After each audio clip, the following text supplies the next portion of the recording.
Hey everybody, it's Tanya Tomic, and this is my Summerween wrap-up for 2022. So this is my first year doing Summerween. I read a few books with my husband and read a book on my own, and we had a fun time doing it. I had long hauler syndrome or whatever, and that has been going on for over 2 years. And so I had brain fog and all kinds of fatigue and different things like that. So it was difficult for me to read during that time. And I'm starting to feel a little bit better. So I wanted to dive right in and read a bunch of books. And I thought Summerween sounded amazing. And I really wanted to get involved and start my reading again by just jumping in to 4 books at once. I didn't do 4 books. One of the books that my husband and I chose to listen to together on audiobooks was The Haunted Bookshop, for the word haunted in the title. And we started listening and kind of discovered it wasn't really a horror. It was kind of cutesy, and the bookshop was like haunted with the spirit of authors kind of thing. So it was like sweet and cute, and while we sort of enjoyed what we heard so far, we just decided it wasn't really the thing. And plus, we were also making our way through My Heart is a Chainsaw by Stephen Graham Jones. Now, that one we're not quite finished with yet. We've got just a little bit to go, but we're almost done. So we did fail Summer. We failed. We didn't make it through, but we still had a lot of fun, and we were almost done with that one. And so far, I am really, really enjoying it. I love this author. This is the first book I've ever read by him, and I want to read a lot more. I feel like he's becoming one of my new favorite authors. I really love his style, and I love the emotional depth in this book. It's about a young half-native girl growing up in this town who is across the lake from this kind of other wealthy land development.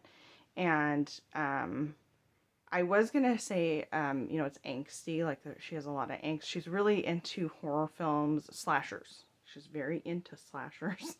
And it's a comfort for her. It's like a security blanket for her. And she actually even uses her trivia of slashers, or just her thinking about slasher films, as a way to buffer herself from the world and from other people, and also as a way to connect to people too. It's really interesting, and there's like slasher trivia peppered throughout because it's her voice, it's her thinking about these movies. And like I said, I was gonna say there's angst in it, but it's really not angst. It's more trauma. I mean, like, there is trauma going on underneath. So it's not light by any means. It's not fluffy at all. It's pretty deep. There's something going on. I don't know the whole story yet because we're not quite to the end. But I wouldn't want to spoil it anyway for you guys. But there is something also going on that she is discovering, that because of who she is and how interested in slasher she is, people don't believe her. They think it's her overactive imagination, which leaves her isolated and seeing something going on in the community around her that she is alone seeing. So it's fascinating. I really enjoyed this book, and I'm definitely going to pick up other books. This is the first in a trilogy, so I'm excited to read those books and some of his others. The other book that I read, the one I read on my own, is Autumn Crow by Cameron Chaney, and I just did a review of it. I enjoyed this a lot too. It was spooky and creepy, a lot of short stories, and it was a fun read and a creepy read. Really enjoyed this one. I reviewed it in my last video. And then the other book that my husband and I listened to audiobook was The Wendigo by Algernon Blackwood. And that was a story written and published in 1910. And that one was really creepy. It kind of felt like a ghost story, sort of. Not as much of a creature story, but there was like a creature element to it. So creature story and ghost story. And it really did creep me out. It's about these guys, these hunters that are in the woods, and some of them get separated, and some eerie stuff happens to 2 of them, and especially one of them, and they're trying to make sense of it, and it's very odd. And there's a couple things about the book. One of the things that I noticed was all the guys have different backgrounds. They all have different ethnicities that they come from, and the book does rely heavily on stereotypes of all these guys' backgrounds.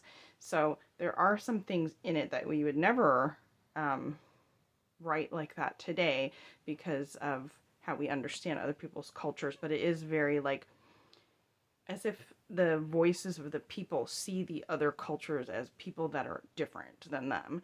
And, the N word is used at one point not to call anybody that, but they're talking about a place, and it's used in that like description of the place. And something, you would never see today, and I think it's very much a product of its time. I don't think the author is trying to say anything bad about any of the different people in the story, but I think it is very like, culturally stereotyping. This person is this way because he comes from here, and I honestly didn't think the author meant any harm or negativeness, but I do think it's product of its time, and that you have to understand that when you go into it, that's in there.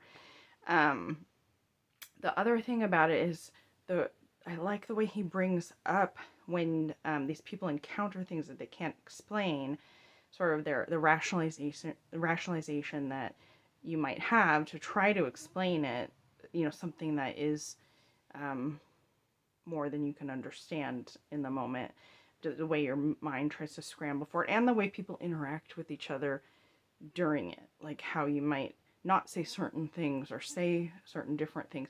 And it was really interesting. That observation of humanity basically is really interesting, and it makes it creepier because it makes it feel more real.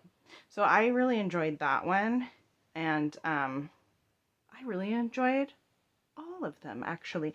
I really enjoyed all of these books. There wasn't one that I didn't like. I mean, we stopped that one, but I mean, not because we thought it was bad, just because we thought it didn't fit in, and we didn't think we'd have time. So, so that is my wrap up for Summerween. When I finish some other books, because I will be able to get into reading again, I'll start doing reviews again, and maybe I'll do a readathon again. I will keep you guys posted, and I will have another book coming up for like the books I read as a child and what do I remember. Not very much, spoiler alert. Anyway, that is it for today's video. Thanks for watching.